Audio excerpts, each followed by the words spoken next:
foreign policy formulation, development, and implementation. Accordingly, I envisage consequential amendments to the Foreign Service Act of 2021. Further, the media plays an essential role in shaping narratives, encouraging dialogue on topical issues, and holding political leaders and decision makers to account. Your importance in agenda setting and influencing national and global insights is well recognized. This is more profoundly evident in the international relations of our time, which is marked by a rapidly shifting geopolitical landscape and persistent transboundary concerns, including climate change, cybersecurity, global pandemics, human rights, economic instability, and mutating threats to peace and security. In short, media diplomacy continues to play a critical role in responding to mega trends, including globalization, regional integration, and global governance. Still looking at the high voltage concentrations of media experts and professionals in this room, several rhetorical questions ran through my mind. For instance, what opportunities and risks arise from the globalization of digital communication and journalism? What options exist for states to engage media for positive outcomes in this era of misinformation, disinformation, and weaponization of communication technology? How can we balance between freedom of the press and national security obligations? In this era of breaking news, 24-hour news cycles, social media, and instant global communication, how the media reports on global affairs not only informs but also influences policy, public opinion, and international relations.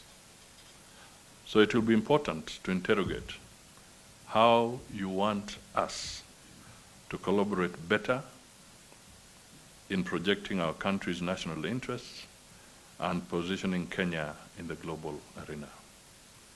Therefore, I encourage you to come up with a written submission that can be incorporated into the 2024 foreign policy document and the sessional paper to be tabled in Parliament.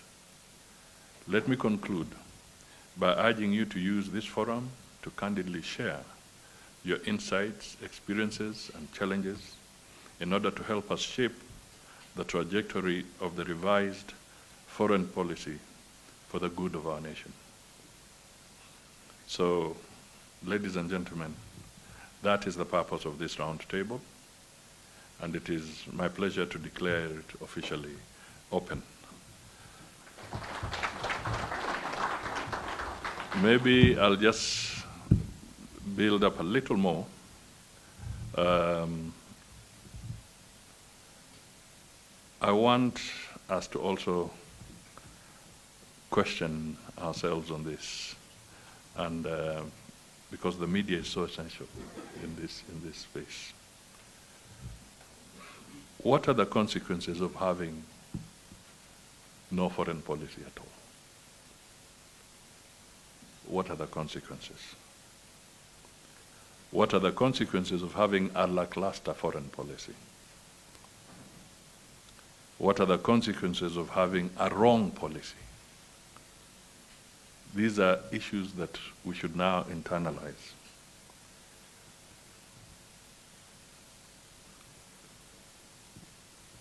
How do we encourage foreign direct investments into Kenya? How do we upscale the status of Kenya?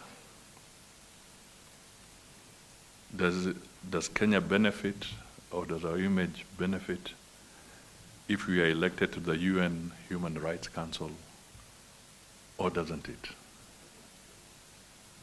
If Kenya becomes a member of the UN Security Council, does it benefit Kenya or doesn't it? And if it doesn't, how do you want us to operate? How would Kenya look like if we recluse ourselves from the international community? Do we remain introverts, just looking at ourselves internally, completely oblivious, deliberately, of what happens in the outside world? These are questions that I think we should perhaps think through and debate. To the best of my recollection, and I cannot claim to be extremely young, I do not remember when we have had Kenya's foreign policy discussed deliberately as a sessional paper in our parliament.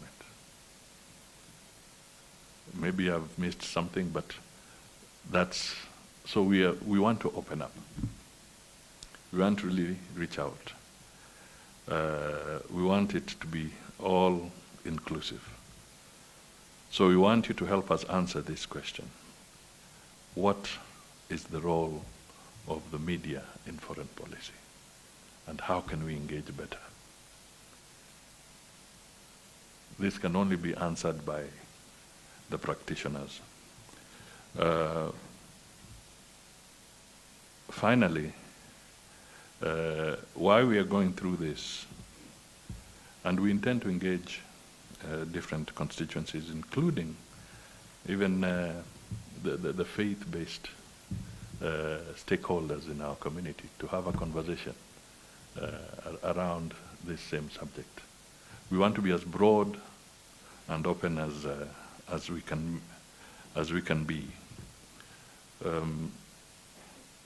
and this was really provoked when in June, when the young people in Kenya were raising concerns. They kept on asking one fundamental question: why does the president travel? Why does he travel? What is he going to do? What is in it for Kenya? So I think this is a great opportunity for us to really figure out. And have we been communicating well? Are we a shy Ministry of Foreign Affairs? Have we been running away from you? Tell us the truth. Speak to it. Help us become better in the interest of Kenya. So this is our humble request to you this morning. And after you've had the deliberations, we look forward to a document that can help us integrate your views, your suggestions into into Kenya's foreign policy. So let me end there, so that we can get down to business. We'll be around for some time. Unfortunately, for me, Parliament is already on my neck. One of the issues is the same issue that Maura raised about Lebanon. They want to ask some questions in that space. But that does not mean that we don't continue the conversation. I think a lot of people from the department are here, and they're here to really draw from the wisdom of the media practitioners who are in this room. Asanteni sana.